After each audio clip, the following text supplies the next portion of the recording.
biggest pitfalls from a food perspective is lack of focus.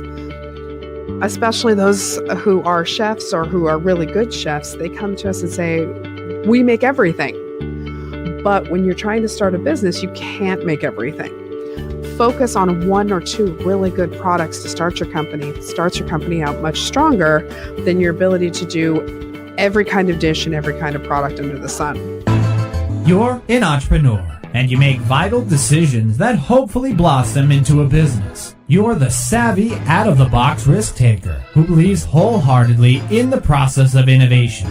Innovation that will change the world.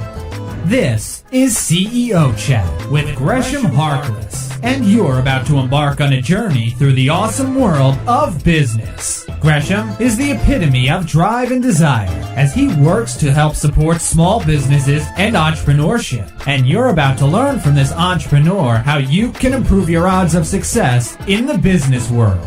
Welcoming the host of CEO Chat, here's Gresham Harkless.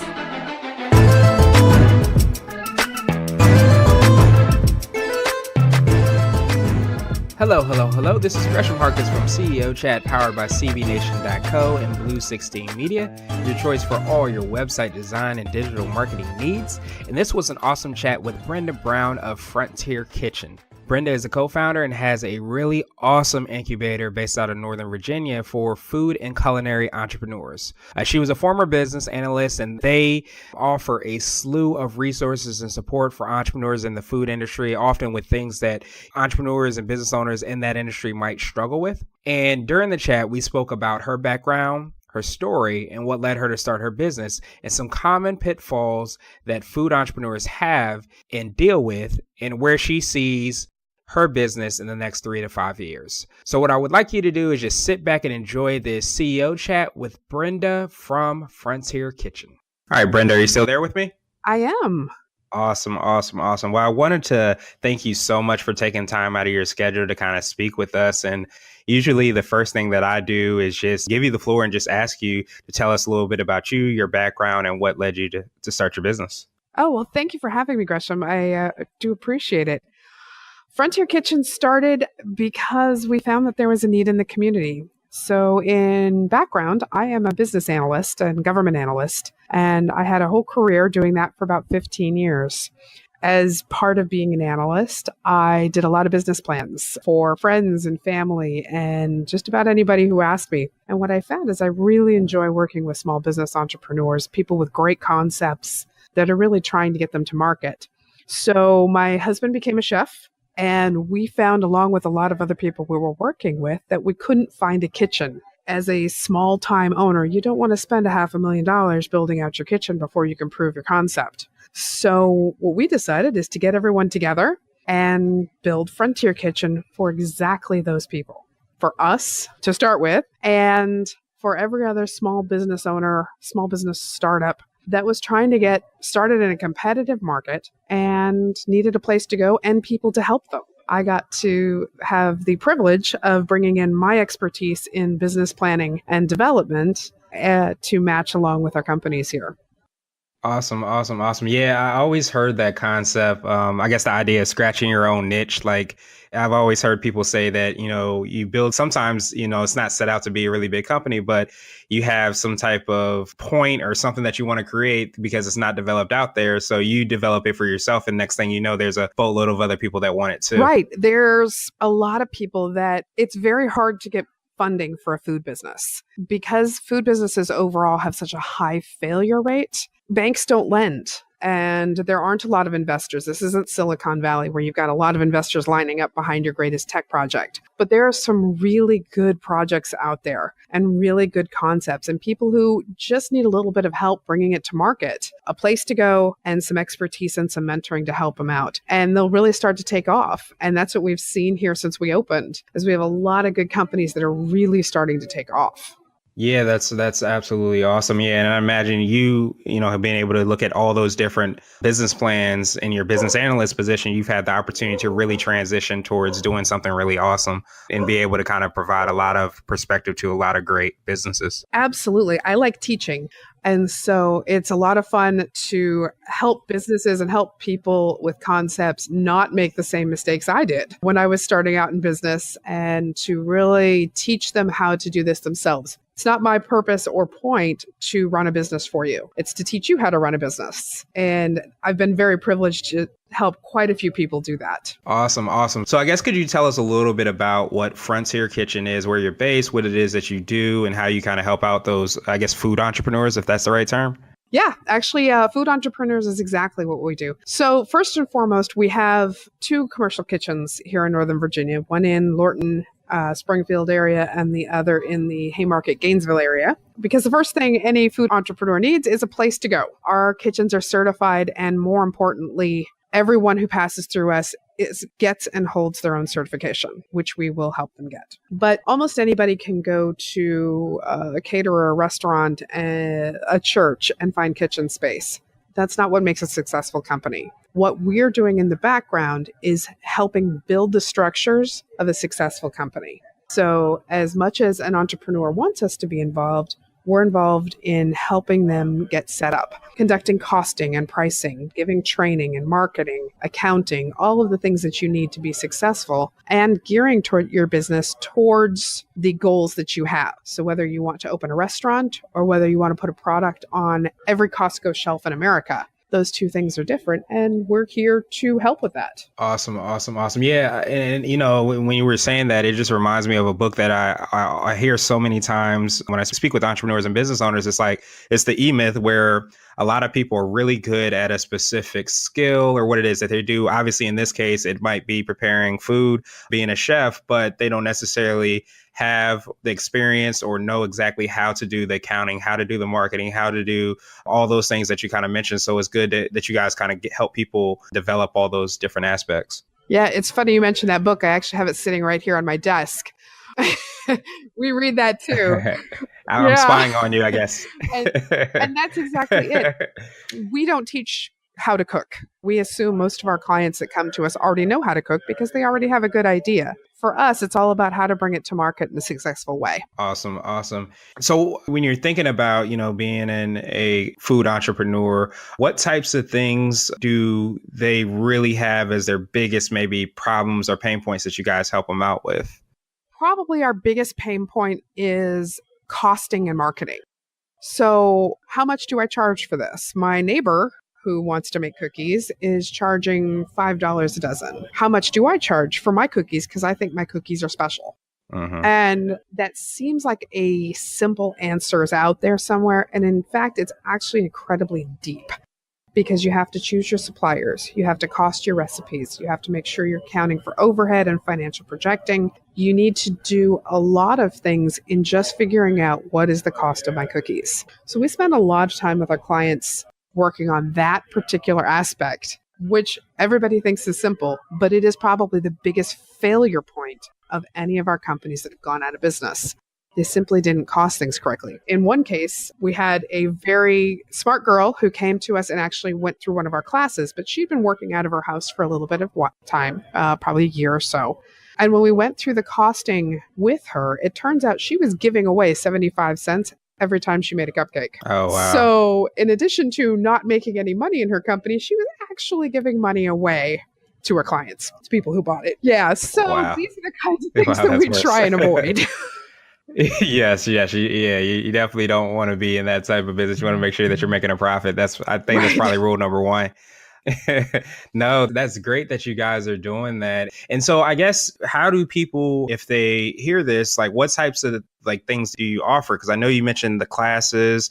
Could you take us through what are the different scenarios for people that might be interested? Sure. So starting at the earliest phase, you've got a great idea. You know you can make money, or your friends and family have told you can make money making this product, and you don't know what to do from there. First thing we offer, and first thing we would put you into, is called our Bootcamp. So this is a food business bootcamp. We're actually running it this weekend on the January 20th and 21st, but we run it about once every other month or so. And it is 2 intensive days of everything you need to know to get started. How to do the costing and pricing that we just talked about. What kind of regulatory requirements do you have? What kind of marketing can you do? How do you put all these steps together to get you started? That's the bootcamp. Once you're on board, we have a whole nother group of programs and opportunities available for you.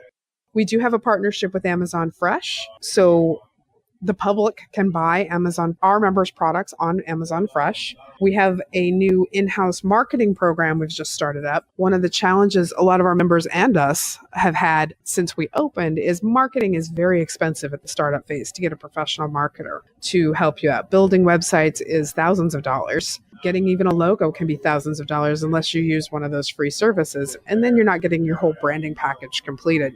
So what we decided to do is to bring that in-house. I actually have an in-house marketing team that can do those things for our members. Everything, this is a relatively new program, but everything from developing a logo to doing a commercial can be done now in-house. We have also just launched another new program for catering, where as members, I have a team now that sells member products for events and catering jobs, weddings, corporate events, corporate lunches. So that program is something that our members can choose to take part of or not. And then we have a lot of consulting and training opportunities while you're here in the kitchen. In addition to having a whole staff full of experts in the food business, most of our staff members have actually had food companies on their own. So we can consult and have expert mentors on that level. Our members coach each other. So everyone here has gone through this process. And we know the new people coming in just need a little bit of a hand. And we're not competitive, well, a little bit, but we're not super competitive with each other. We all know we make our things differently. So it's okay to give information. So a lot of coaching and counseling happens throughout.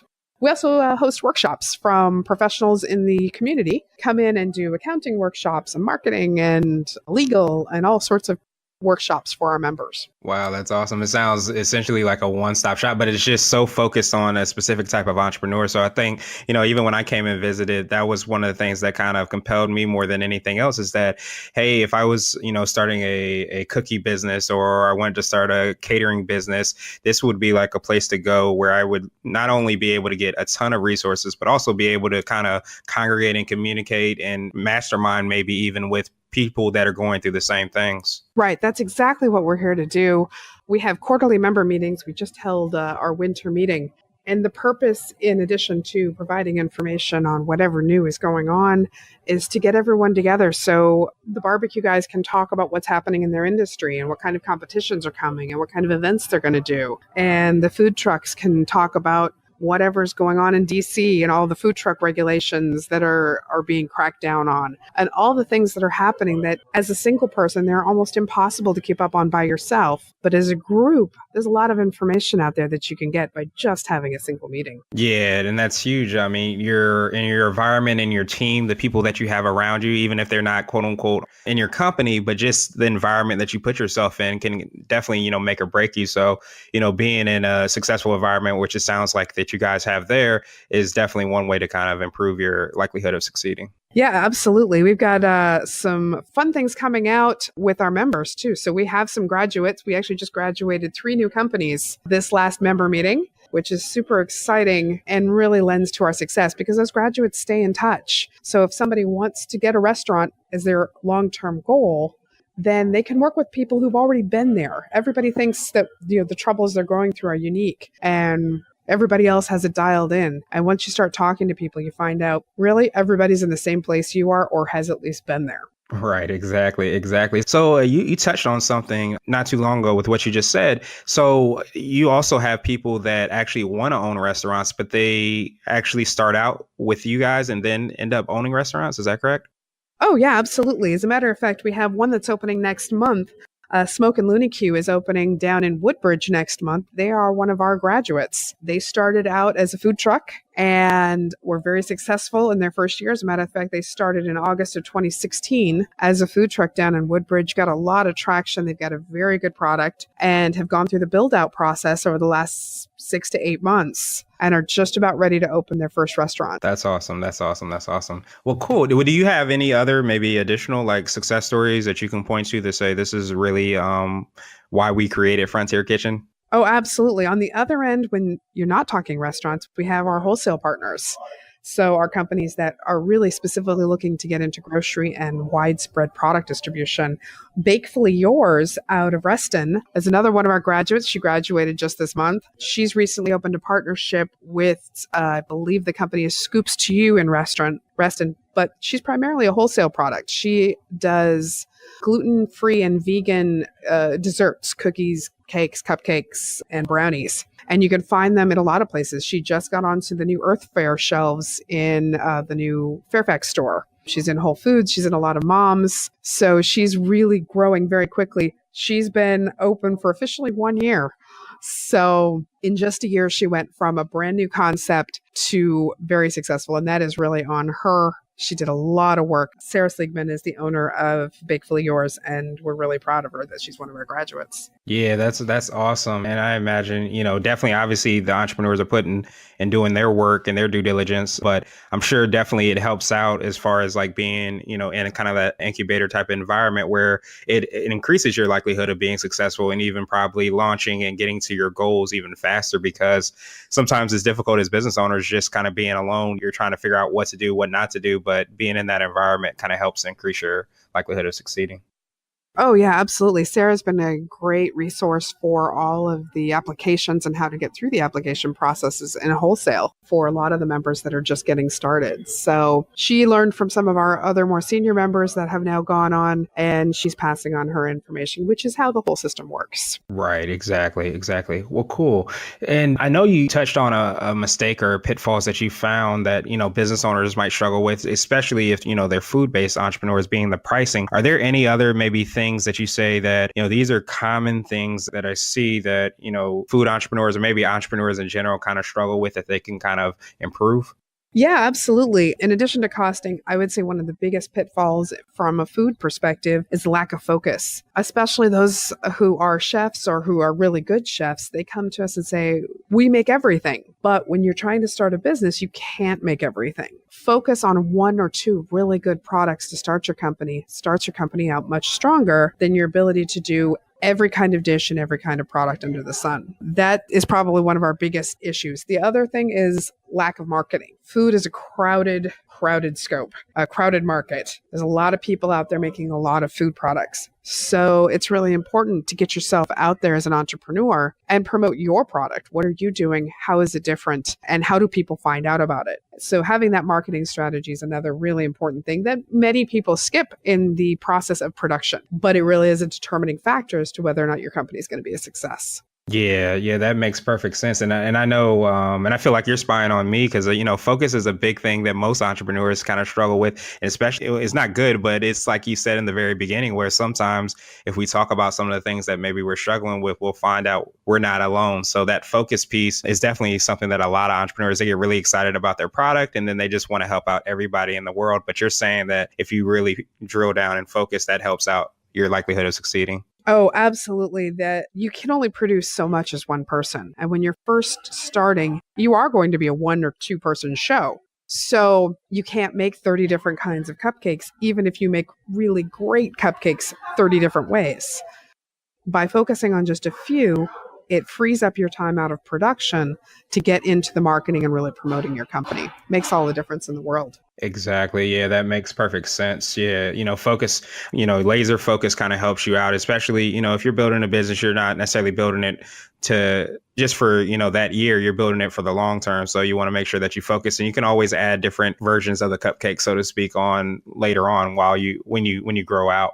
Oh, absolutely. We recommend seasonal kinds of changes to keep things fresh, but every other structure of your company is so important. The food is the easy part. So people come already knowing how to make their food. It's everything else that needs your attention as an entrepreneur that is so difficult and so challenging. It has such a steep learning curve. So if you can get through those things, then adding product in the long term in a slow and measured way is a smart idea. Just don't start with too many things that you can't produce all at once.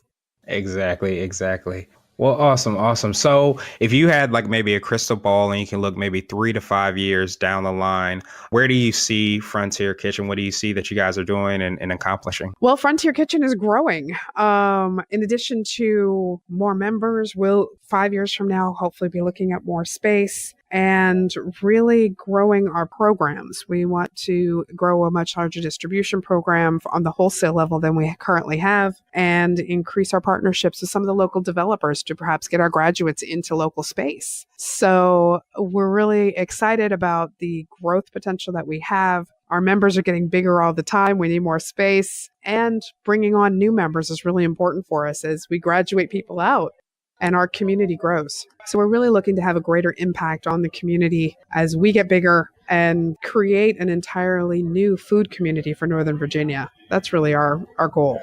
Awesome. And I know a big part of that was the partnership with Amazon, right? I think that's one of the things that kind of make you guys unique. Yeah, absolutely. Our partnership with Amazon has been great. The Amazon Fresh program has unfortunately recently shrank a bit with Amazon's acquisition of Whole Foods. So that has been a little challenging for us, but we are in the process of putting together alternatives and additional programs to make sure our entrepreneurs are successful, because that's our mission. Our mission is to help grow our entrepreneurs, whatever way that has to happen. And so those processes will continue, along with more contacts and cooperation between kitchens and other locations as well that we're working on right now. Awesome. And I know, of course, you mentioned that you're in the Virginia, Northern Virginia area. So we have this term, the DMV, DC, Maryland, and Virginia. So what do you think makes this place, the DMV, such a great place to be an entrepreneur and business owner? Especially from a food perspective, what's great about the DMV is we have a very smart, educated consumer base. For food, that means our customers understand the value of handmade products that aren't made by machines, that aren't the lowest possible cost. They understand that their health relies on what they put in their bodies. And that really provides opportunities for small entrepreneurs like ours that make quality food, that make quality products, and have a customer base that really appreciates that. So it's great to be a food entrepreneur in the DMV because people understand you get what you pay for, and they really do want healthier handmade items. Yeah, that makes sense. And it seems like there's definitely been like a transition towards, supporting local businesses, but also making sure that they're very informed, because I think it's such an intelligent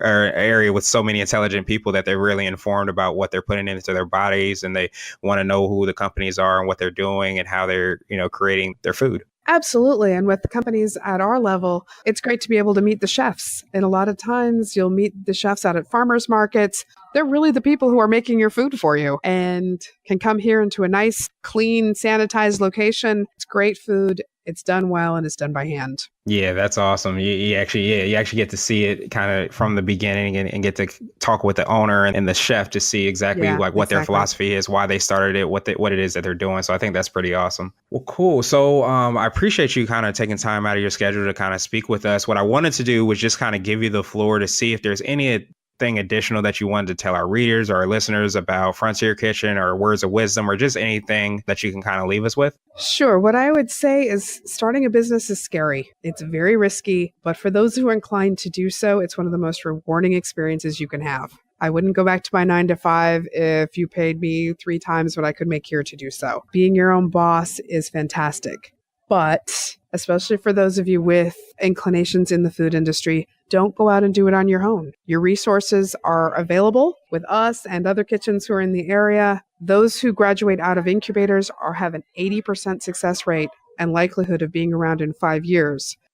For food companies that don't graduate out of incubators, they have a 5% odd of being around in 5 years. So that drastic of a difference is simply because of the education and experiences you can get from people who are here to help you. Use the resources that are available for you. Use your incubator. It's a low cost of entry on purpose because we want to put that money back into your company, not into your landlord's hands. So come on out, and really, if you're inclined to start your own company, don't wait. Now's the time. Yes, I would definitely echo that. Take advantage of the resources that are out here. And Brenda, if someone's listening to this or they're reading this, what's the best way for them to get a hold of you and to get in touch with Frontier Kitchen? 2 great ways to get a hold of us. One is to call us. Our phone number is 571-494-0897.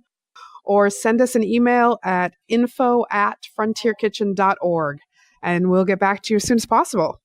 Okay, awesome, awesome. And I'll make sure to have that in the show notes just in case anybody is driving or anything like that.